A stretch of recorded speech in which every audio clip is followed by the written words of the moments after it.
ទិញពោតអស់តែ5000ទេប៉ុន្តែកូនកំងសិតតែពោតឈី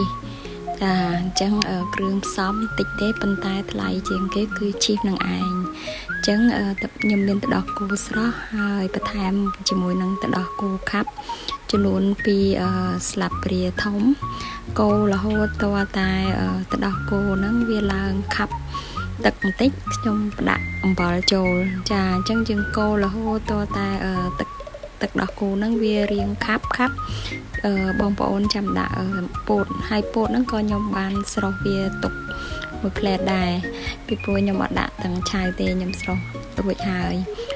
ឆាពោតហ្នឹងរហូតទាល់តែទឹកដោះគោហ្នឹងឡើងខាប់ល្អបងប្អូនចាំដាក់ឈីសចូល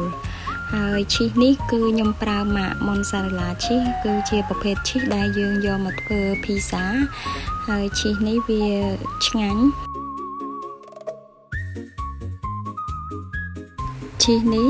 បងប្អូនទិញម្ដងអាចប្រើបាន 3-4 ដងដែរ